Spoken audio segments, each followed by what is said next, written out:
the specialist of the strange.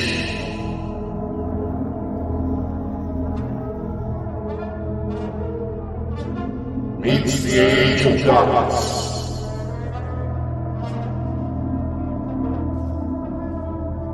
Eyes in the skies will stare upon the rivers of their scalps.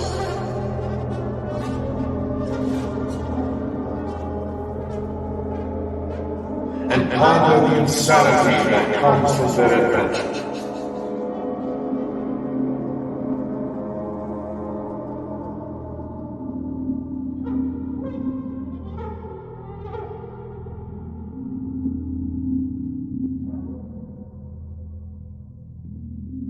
Welcome to the Bald and Bonkers.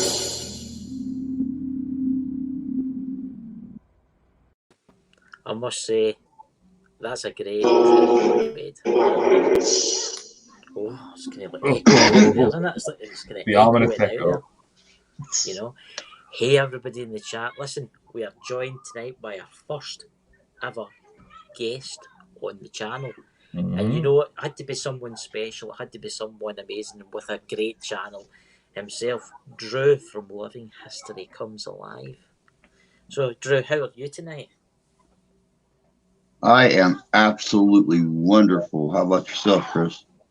Oh, fine. Dark night's coming in, winter's coming, Halloween's coming, the ghosts and the ghouls are coming out, including Dakota.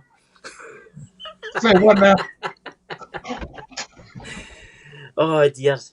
Just you want to say, let's see who's all in the chat, and then we'll go ahead. This will be getting uploaded onto a podcast, guys. So we'll have to try and explain things a wee bit more quick for people in the podcast. I'm pointing up there. I don't know if that's where we've got to be, but I just did that. I thought Hi, Sherry. do that. Hey Sherry. Hey Shrimp Shack. Hey Drew's Paranormal. Gazzy's Adventures. There's one of my friends there. He's actually one of my friends. I play the Xbox with. Okay, I found this on the web for Who is from Shakir. It's listening to me. Damn, Siri. Quit spying on us. I don't know it's spying. It's spying. That's terrible. Who else is there? Scottish Outlooker, you know?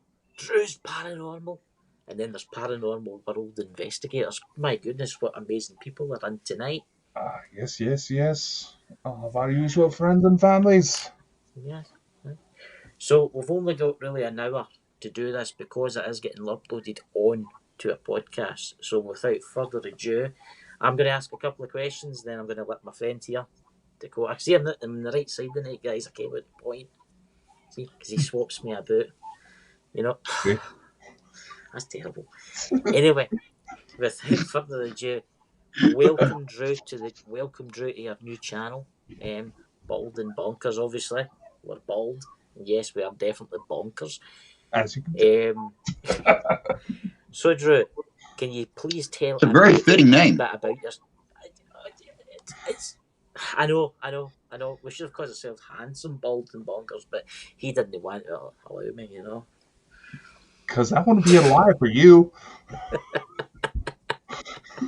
Well, without further ado, because we've only got about 55 minutes left. So, Drew, please tell us about the place you were at on Saturday, because I want to hear all about this. Well, last Saturday, I went to it was called DeadCon. It was down in Fort Wayne, Indiana at the downtown Coliseum.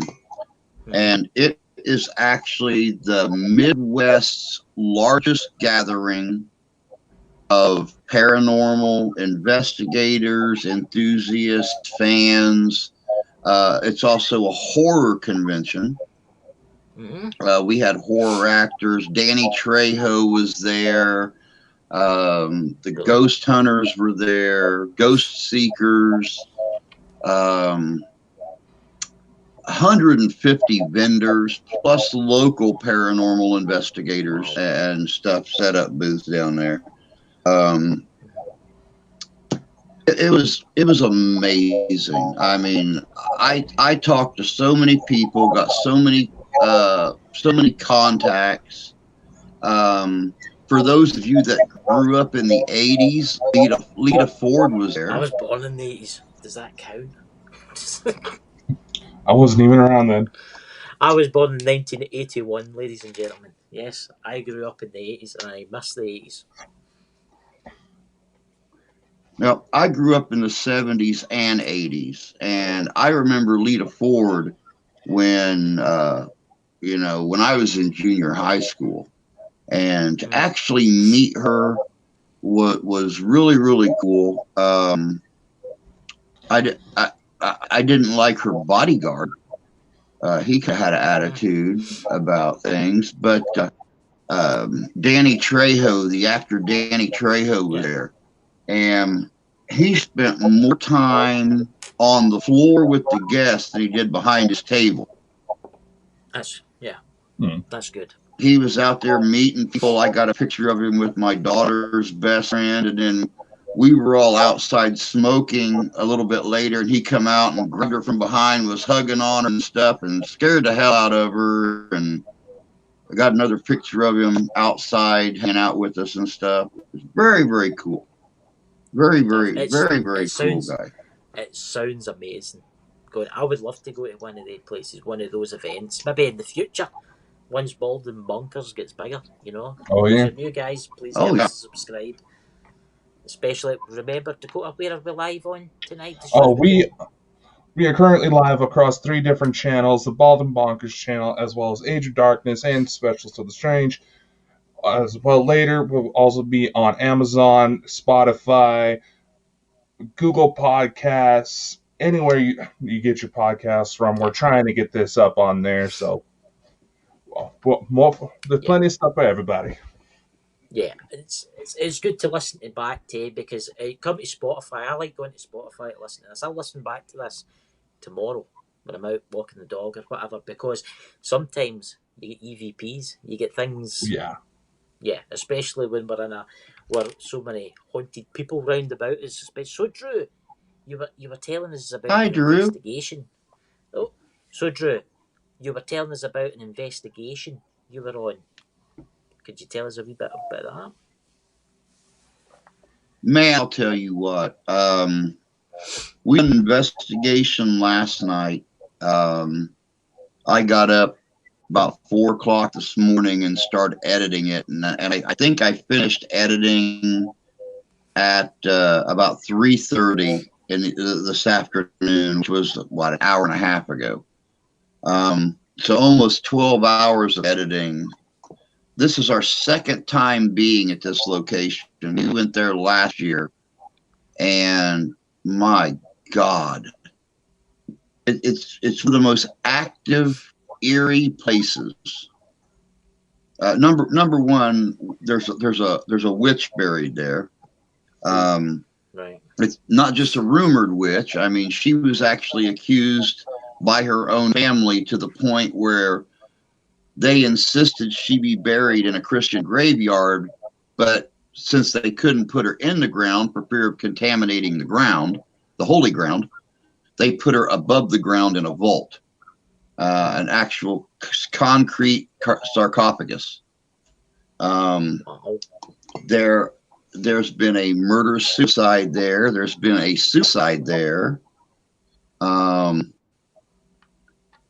It's just, I mean, there's sounds like that place. Well, my guy that does our research for us, Mark, he was in there talking to one of the sexton early yesterday. Yeah. And I told him, I said, you probably should have asked him if he minded come back and doing an interview with you while we're there. Mm-hmm. Because having his firsthand accounts of taking care of those grounds and seeing those things would have been very cool. And he's like, well, I wish I would have thought about that when I was there. But so what kind of things did you experience? Oh Lord, well, I'll be completely honest. This is one of those grounds that actually haunts my nightmares. And that's actually the title of the video, is This Place Haunts My Dreams. Right. Yeah, last year when we were there, they've got, I don't know, I'm sure in Scotland they have these things called receiving vaults. where I if know what you're somebody talking about. dies during the winter time, they stick them in there until the spring thaw. Then they pull them out and they put them in the ground. Yeah. Well, there's only Yeah. like 5 of those still in use in the United States, and we have one of them there. I've heard of them. They don't use them anymore because obviously modern technology and stuff like that. They've got fridges and freezers and stuff. But I have actually seen one. I've been inside one. Very interesting. Yeah. Yeah, there's 5 of them in the United States that's still in use. We have one there, and it's been in use for 150 years. And so, as you can imagine, I get a lot of. I mean, it's got the old iron racks inside it where they just slide the coffins on them and leave them sitting. Yeah. And there is so much activity around that vault. And last year when we were there, we picked up a lot of orb activity around the vault, a lot of light anomalies. Last night, big communication. I got a brand new voice recorder we use. I got a lot of communication on the voice recorder. We have a brand new laser grid system that I set up that we were using. It was just, I mean, constant shadow figures, a lot of audible communication that we could hear with our own ears, a lot of voice recording. It was just incredible. It's quite interesting you say that about the audio because I can hear certain voices. I don't know if Dakota, can you hear anything? Yeah, I was starting. Times there. So I was actually, that's why I was pulling out my headphones to see if I can get a better listen to it. MD in the chat, can any of you guys, this is getting uploaded obviously on our radio, we're live now on YouTube, so please check us out, watch the replay, but I could hear voices there and they were like answering you back, Drew, when you were talking. Please keep going. Yeah, I could hear them chattering, but I can't make out what they're saying. It's actually quite interesting that, you know. So, what kind of equipment did you have? You said you had the laser grid with you. What else did you have? Well, last night we used a different spirit box than we normally use. We used the laser grid system, and I used the voice recorder for the first time. Normally, I have a word recognition software on my computer. And what I will do is I'll hook the mic up to my computer and I'll play my video and it'll pick words out. Well, I hardly had to use it this time because I had that voice recorder and you could hear things so clear on that voice recorder that it was eerie in a way.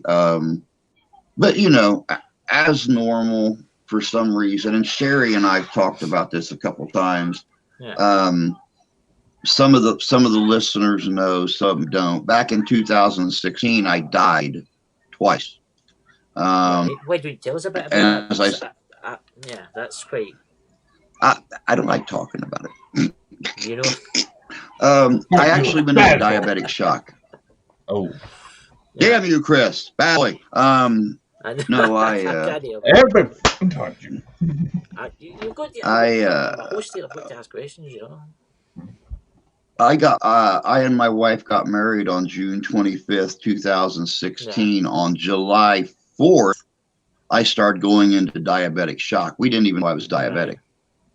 On the 5th, I was so sick I could barely move. So she called the ambulance to come and get me. And I remember the 9-mile trip to the hospital. I remember seeing the flagpole out of the back window of the ambulance, and that's the last thing I remember for 10 days. Yeah. They wound up taking me into the emergency. The doctor said he's dying. We got to get him to this city. They flipped on the sirens, 90 mile an hour the whole way. I flatlined the first time when we pulled into the big hospital. So they rushed me inside, brought me back. About 5 minutes later, I started flatlining again. and they brought me back. And then 7 or 8 minutes later, my lungs and everything started to shut down, and they put me into a medically induced coma for a week and a half.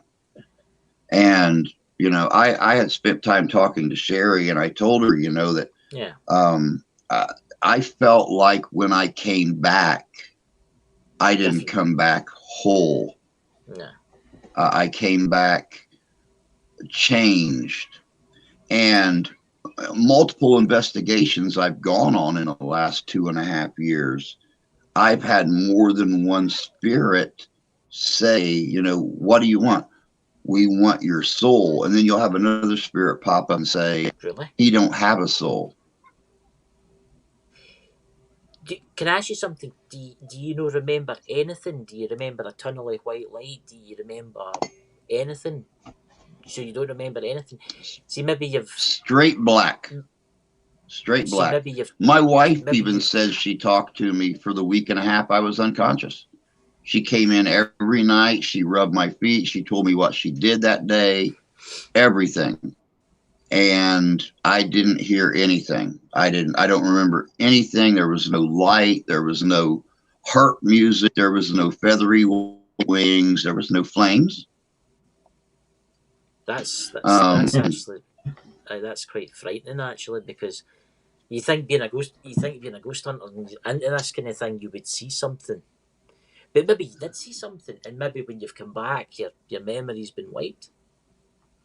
Well, and see, there's actually this thing called coma psychosis.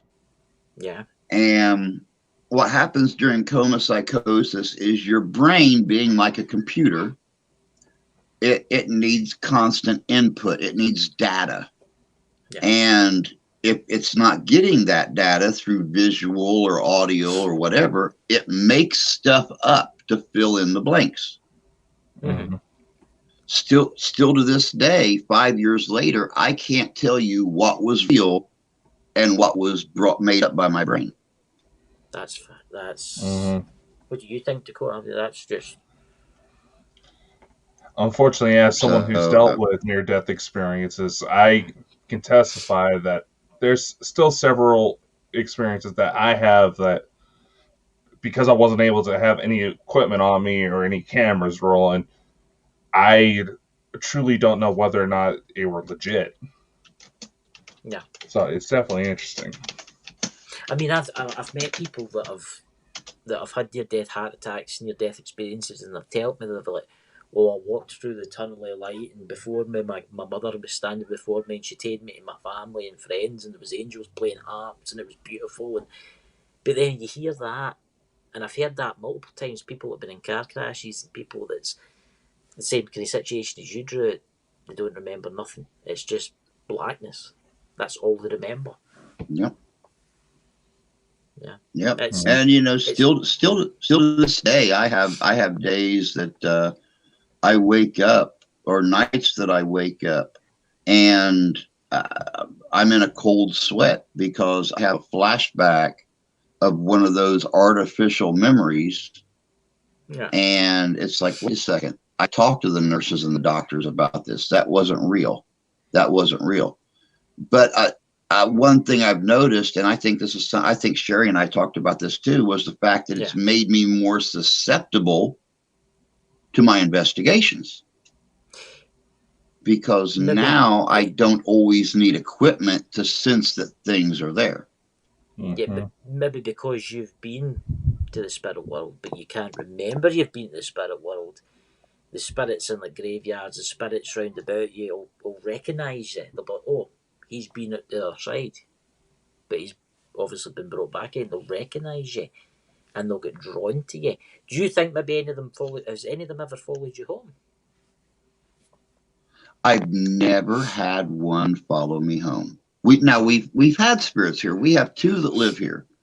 We have my wife's grandfather who lives here, and then my mother-in-law's ex-husband. He actually died a few months before my wife and I met. His ashes used to sit like right here on a dresser. Right. Which is, so I mean, I've got Bob constantly looking over my shoulder on everything I'm doing here. Over me, yeah. I know what it feels like. I know what it feels like because I've got a ghost house. I've got a ghost in my house, and he's standing right behind me right now. I can feel it. It's freezing, and my heating in my house is like nuclear reactor material. It's really hot, but you can tell when he comes up behind you because it gets really, really cold, and it must be the energy that they're giving off. It's truly fascinating. What do you think, Dakota, about this? It wouldn't be uncommon. As far as the heat disposition, that's just basically it's like opening the door to a hot house when it's cold outside. Yeah. I don't really think it's anything much more than that, but as far as him not remembering anything, it could legitimately be the fact that his situation was traumatic and everything was just like, nope, this guy can't handle it. Lights out. Yep. Yeah. So, Drew. Very possible, but what's that, Drew?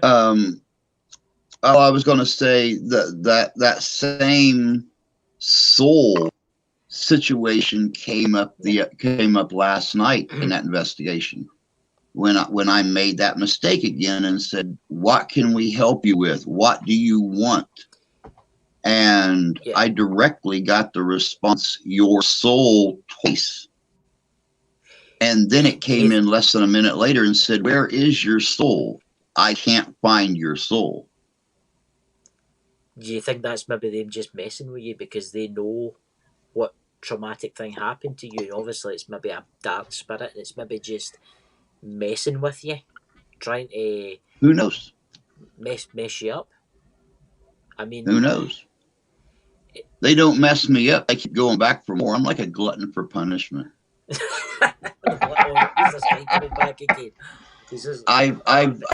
I've been doing paranormal investigations since February of 2020, when COVID hit in really bad.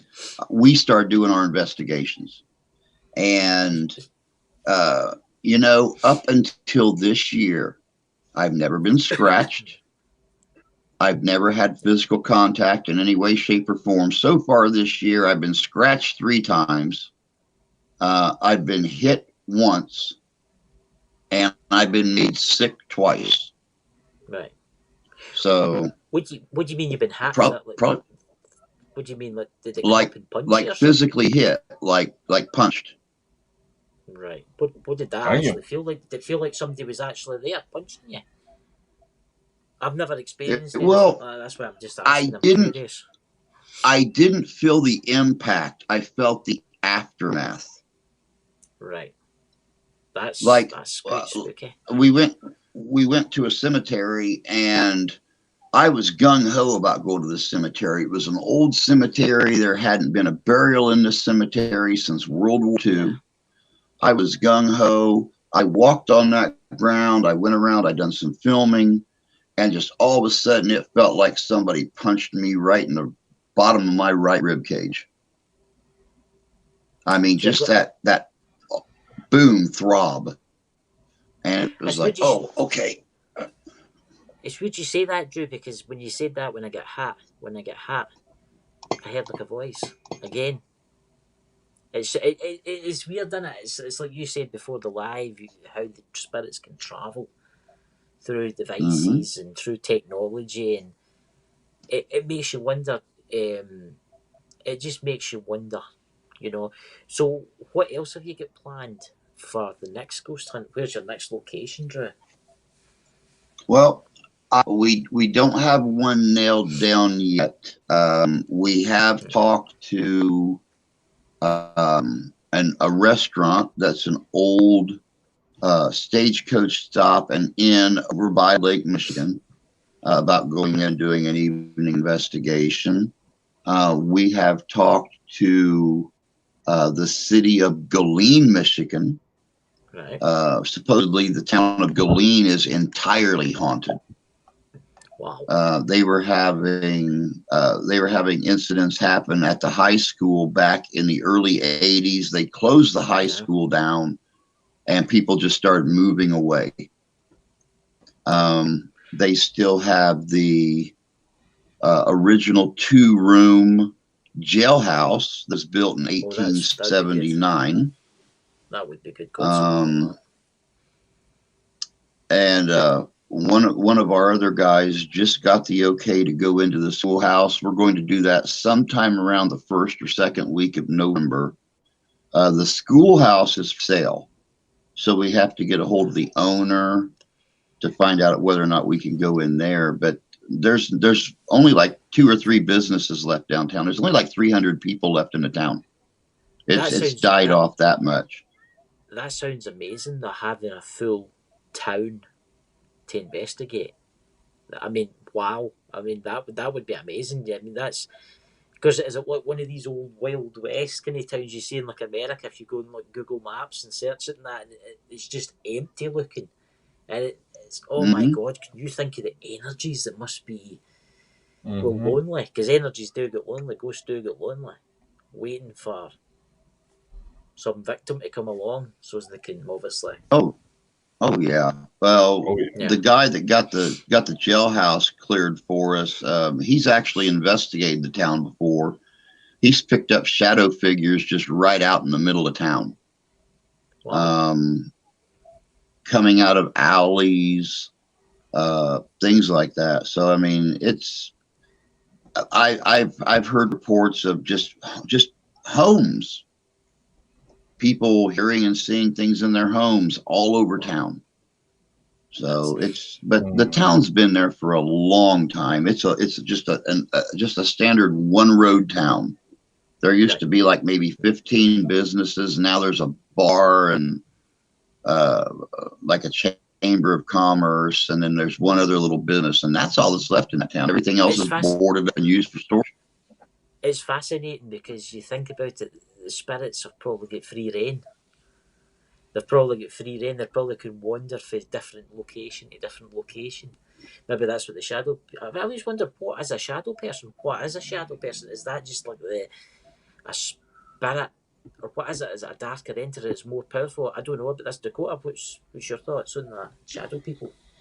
In my experience, a shadow person isn't necessarily good or evil. They're just there. It's just another form of manifestation. You know, obviously people get freaked out because all of a sudden a 3D shadow standing right in front of them, justifiably so. But most of the time most of the shadow entities I've dealt with, they were just guys going about their day, or at least in their perspective. But it's something that would definitely almost like a residual energy. In a way, yeah. But there was also times where it looked like it would be a residual energy, but they'll still interact with you, but they're seeing everything from the time they were alive. So one example, I actually grew up in this small town, Murtaugh, Idaho. Yeah. The entire place is covered in spirits. There was this one location, it was the old highway department building where we were doing the investigation. Then all of a sudden I hear someone coming out of one of the snow plows. You would hear the door shut. The ground, there wasn't any floor. It was just a gravel ground to it. You hear somebody walking out the front door, said, "See you later, boss. I'm going home." And I said, "All right, Jim, have a good day." And door shut right behind him. I would physically see it, but for some reason it would not register on any of the equipment that I had either. And I physically had to go tell other people that were with me, like, shut up, something's happening. That is fascinating, that. I mean, how that can happen. I mean, here's an interesting question for you, Drew. What's the best, I would say, piece of evidence you've ever got in your career of ghost hunting? The best piece of evidence I ever got, and God, how can I say this? The best piece of evidence I ever got, everybody swears it's been faked. Right. It was that good. Right. We were at Riverside Cemetery in Dowagiac, Michigan last year. And we were doing the Lee Mausoleum. Now, in Dowagiac, Michigan, we have Borges Lee, which is a big hospital chain. They're also in Kalamazoo, Michigan, one of our larger cities. But the Lees, donated a lot of money. They also owned the an old stove business in Dewalshak, Michigan, late 19th century, early 20th century. Big money, big money. One of the leads was on board the Titanic with his second 17-year-old wife. He divorced his first 17-year-old wife and married a second 17-year-old. But they were on board the Titanic, and they both survived. Made it back to Michigan. Well, we were investigating the mausoleum, and we were asking the girls, what's it like to have both wives buried in the mausoleum? And we had our empath and her son with us, and I turned around to talk to her son about something, and on the camera you saw two perfect white little eyes appear about 3 foot off the ground inside mausoleum. They blinked twice and faded out. My God. And everybody's like, oh, that's obviously fake. And it's like, you've seen what kind of machinery I had to work with here. You wouldn't say that. I do all of my filming, all of my editing, all of my producing, and all of my uploading on my phone. Yeah. And I don't have a Galaxy or an iPhone or something like that. I have a 5-year-old LG Stylo. Ooh. It was outdated. It was outdated when we bought it. Wow. It was literally outdated when we bought it. And I swear to God, if I ever get good donations, I'm going to get like a Galaxy Note or something that's got a better camera, better storage, all that. But you know, this when I bought this phone, my wife bought the new model the same day. This was already outdated when I bought it. But yeah, I got those two perfect little white eyes in that mausoleum. Wow. And that's the best evidence I ever got.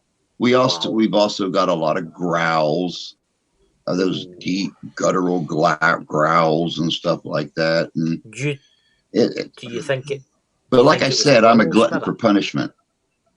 Do you think it was a normal spirit, or do you think it was something, well, black? No, there was definitely a lot of negative contact. It's just a very, very dark place. That sounds terrifying, doesn't it? Okay, imagine seeing something like that in the dark. Imagine go sudden at noise, sudden you see two eyes. Imagine being there. Imagine being there and not seeing this until you go home to edit. Ooh. So it was watching you. I always feel I'm sitting. Somebody's watching me. That's exactly how it felt. I'm sitting here and I'm editing and I'm like, wait, what the hell? And I backed it up and played it through again. I said, wait, what the hell? And I backed it up, played it through again. And I'm like, what the hell? Wow. We'll need to have you back one night and play that clip, because I'm going to be watching it. I think I've actually seen that. Your clip, actually, that I think, because something's just coming back. I can remember that, and it's actually quite scary. Actually, thinking about something like. Are you doing anything for Halloween, Drew? When I'm not out doing investigations, I'm always trying to put some kind of historic mystery or something. If we just recently changed the channel up, when I started in 2017 or 2019, we were a history channel. Yes. And then in February of 2019, we started paranormal. I refer to it as parahistorical. Yes. I registered the name parahistorical because we won't just go out and investigate paranormal. There has to be some kind of a historical backing to it. Yeah. And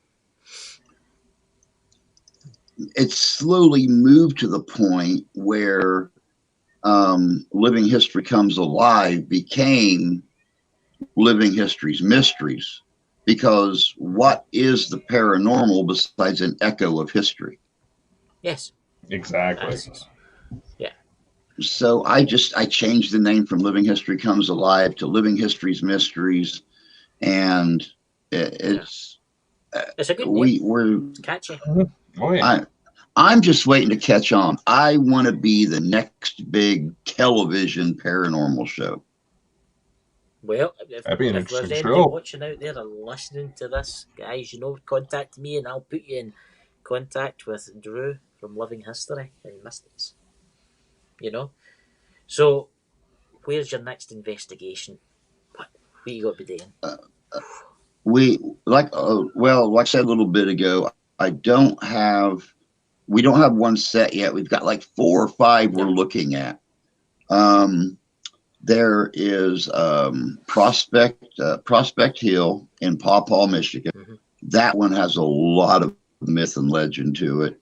Shadow figures crying and screaming at night amongst the stones, physical contact, handprints on cars. But you got to get really, really express permission from local law enforcement and stuff, because there's a lot of homeless people that inhabit the woods around the cemetery, and they don't want anybody going in there and getting robbed or killed or something like that. So they have a tendency of not wanting you to be in there very late. The last time we went there, they wanted us, they let us stay till 11 o'clock. But they were just out by then. We had law enforcement drive through a couple times and make sure we were okay. And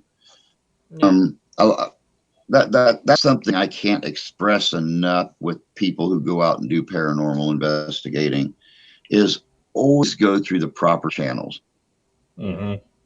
When you're going to do an investigation, get a hold of the town, get a hold of the town police, get a hold of the county sheriff, get a hold of the state if you have to, state police. And just let them know. Sometimes you don't even got to ask permission. You just got to say, hey, I want to go to such and such cemetery. There's a lot of myth and urban legend about that place. We're going to go in there at 7 o'clock at night. We're planning on staying till 10 or 11, and they'll say, okay, just be careful. And, they'll cruise through, make sure you're alive. And it's safety first. Besides that, you don't want a trespassing charge on you. That's very true too. Yeah, I mean, graveyards, I don't know what it's like in America. I know in Britain, in Scotland, some of the graveyards don't get closed at night. They're open like 24 hours, 24/7. Do they actually get closed in the United States? As I've tried to tell you, some don't. A lot of the ones here in me do. Around here, some do, some don't. There's been, there's a lot of problems, and maybe it's the upbringing, maybe it's the nationality and the way the parents upbring their kids. But around here in America, we have a lot of problem with kids getting very, very bored, and they'll go in, they'll party and drink, or they'll damage headstones. Or I just watched a video yesterday of a little girl that was suffering from depression, 15 years old, killed herself, and her parents started a GoFundMe account to put a gravestone up for her. And somebody less than a week after she was buried drove in there and ran over her gravestone. What the fuck?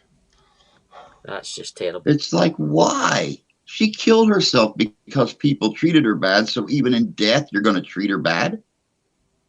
That's disgusting. They never found out who did it, but the family. Did we just lose him? We just lost your volume. We can't hear you. I think Drew, I think something got disconnected on your end. Kind of sounds like you got a loose connection somewhere. It's quite strange how that actually happened as he was telling that story, though. Yeah, I'm hoping it's just coincidence, because like I said, it just sounds like his headphone or something got unplugged. No, I think it's something different. I think. No, that's what it sounded. You had that little bit of the static, kind of like some sound was coming through, but it wasn't Yeah. Now, holding. Oh, I think he's back. Oh, can you hear me now? Yeah, I all can right. hear you now. Yeah. Yeah. I mean, that. Imagine damaging a stone like that. That's just. I can't. I've known of people going into graveyards and playing the spirit board, and I'm totally against Oh that. yeah. Especially young kids. I've seen it. I've seen them playing it. And what's your thoughts on the spirit board, Drew? What is your thoughts on the spirit board? You ever played with it? The way I look at it, I've never felt good about Ouija boards. Yeah. My mom had a very bad experience with a Ouija board when she was like 17 years old. Yeah. Her and one of her sisters and some friends got together in an old house. And they were playing with it. And this house was so old, it didn't have electricity. It had the old torch lights on the wall. Oh, right. Oh. Right. And my mom, to this day, 77 years old, will swear 60 years ago they were in there playing with that Ouija board and those lights started flaming up around the wall. She said they ran out of that place, and during the night the house burnt down. That is scary. Oh. I mean, I know So, you're closing down. Ouija boards, I've got a problem with. Now, a spirit board, depending upon whether that spirit board was made by an individual or it was made in like mass production. Mhm. If it was made by an individual and I know that person's intent and where their heart is, I have no problem with it. Especially what do you call them when you use a crystal to scribe with it? Dowsing. Yeah. That don't bother me. I mean, that's a very simple yes, no, right, left. Mm-hmm. But yeah, Ouija boards. Ouija boards are a big no-no with me on investigations. I bring enough bad shit out. I don't need their help doing it. I mean, I've seen people playing them, and I would never ever play one. You couldn't pay me enough to play one. I know, because if you don't shut it down correctly, and you leave a door open, anything can come through. Mm-hmm. And that's what I tried to tell somebody one day, because they were going to do it, and I says to them, I says, listen, I says, but they were adamant. They were dead a couple of nights before they were playing with it, and they were adamant they were talking to their grandmother, right? And I says, listen, it says, doesn't matter, evil demons and stuff like that, they know everything you know, right? And you need to be very careful. Do you know that house to this day is very haunted, and I think it's because of what that person was doing. Never used to be. So Wow. So Dakota, would you like to ask Drew a question? Well, yes. Now you finally let me talk. Sheesh. I know, terrible. So, what was it that got you into this stuff in the first place? Oh, Dakota. Well, when I was 12, so about 1983, we moved into a house out in the country. And this house was originally a one-room log cabin, just after the Civil War. And there was an old man that lived there, and his kids lived about 12 miles away in the nearest town. And one day, they came out there and they said, "Hey, Pop, winter's coming. It's supposed to be bad. Why don't you come back in town with us, stay the winter, and we'll bring back out here in the spring." And he said, me and Mom built this place. We're going to stay here. Or me and the dog are going to stay here. We'll be okay. Well, 5 months went by. They didn't see him. Winter was terrible. It was freezing. And they wound up going out there in early April and found him dead in the house and his dog laid across his lap. Well, as time rolled on, the beginning of the 20th century, they enclosed the cabin inside of modern walls. They built what would become my mom and dad's bedroom and what would become the dining room and turned it into a 3-room house.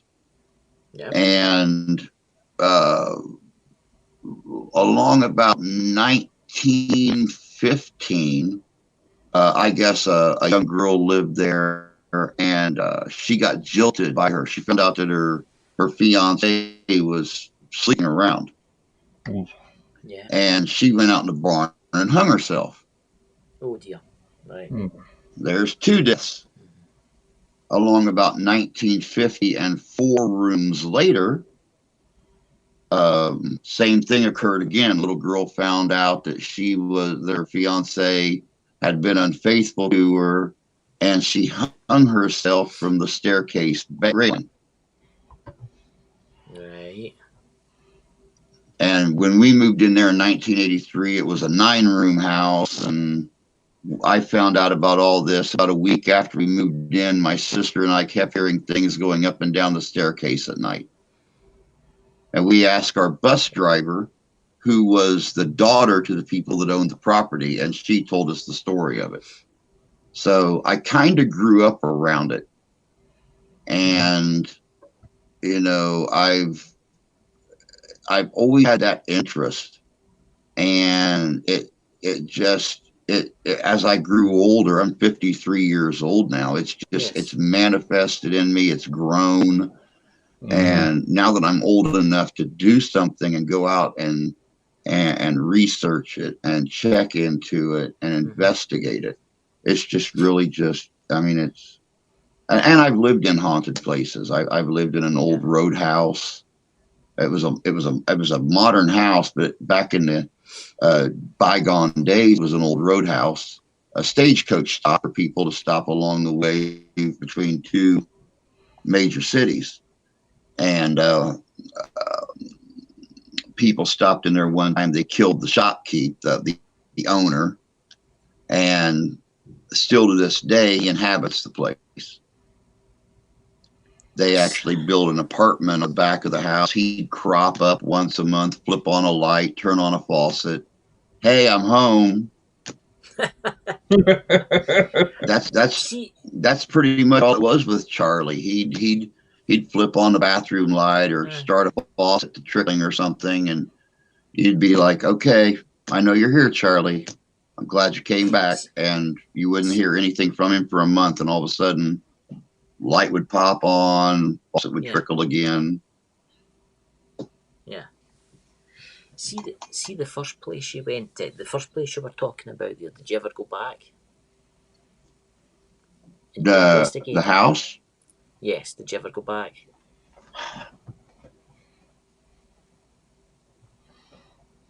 That house was the last place my grandfather worked on before he died. Right. And when we remodeled it. And I went out there about 10 years ago, and they had bulldozed the house and the barns and everything, and it broke my heart. I mean, like I said, that was the last place my grandfather worked on. He used to build houses and stuff. But the funny thing about it is, to this day, when the fields are all plowed and everything, that acre of land where the house and the barn and everything sat is lighter than the field around it. Oh, really? Maybe was there ever any history, like Indian burial grounds or anything in that area to do with that? Not that we know of. No. Not that we know of. That is so strange. I mean, it's possible. It's a mystery, isn't it? I mean, It's the most beautiful thing I've ever saw, because when you're driving up the road, the first thing you do is you're overcome with this grief, and you start to cry knowing your own personal family history with the place. But then when you drive up there, you see this great big rectangle of light tan with dark brown all around it. And it's like, huh, they're still making themselves known. Yeah, it's quite strange that there's nothing growing there anymore. I mean, that's just so. That's actually quite. That's true. When you go to Dakota, sorry, what was that? No, I was just agreeing with what I was saying. That is a interesting story to hear. It's actually very interesting. I'd like to see that. I'd like to see something like that. I mean, I know houses have been bulldozed down because of things. We are supposed to go back down there in November for Thanksgiving. We're supposed to go down to my sister's place, which is only about 9 miles from there. I will see if when we drive down, I can get my wife to go past the house, and I'll try to take a picture of since the crops are down now. I will try to get a picture of that area to see if it shows up on that big light rectangle. Yeah, that'd be really, really good. But my God, look at that! An hour is nearly on us. You know? Yeah. It's amazing how quick things go in. You know, and listen, everybody, you'll be able to find this uploaded to, where is it again? Lovely host here. We'll find it on Amazon Music, Google Podcasts, iTunes, Stitcher, Spotify. We're always expanding. We're trying to reach even more avenues, more streams. I know someone suggested earlier that we should be doing it on Facebook.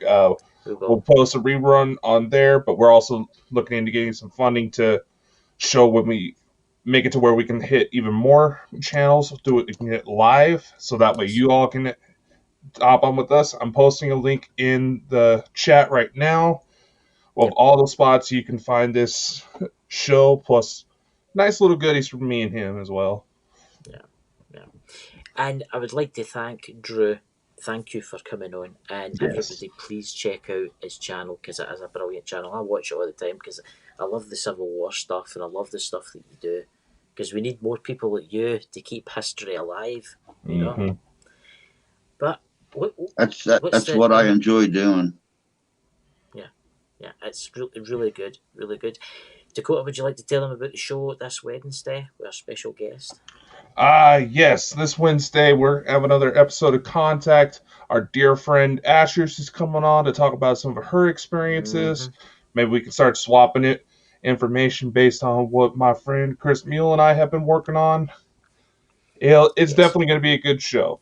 Yeah, and then we have the next Saturday night live, and that will be the Halloween special, isn't it? Yes, our Halloween special, basically open panel. People can come on, share some stories. I think we have a couple spots still open, so if Drew wants to come join us, more than welcome. Yep. I just might. Yes, come and join us and share some ghostly tales of ghouls and goblins.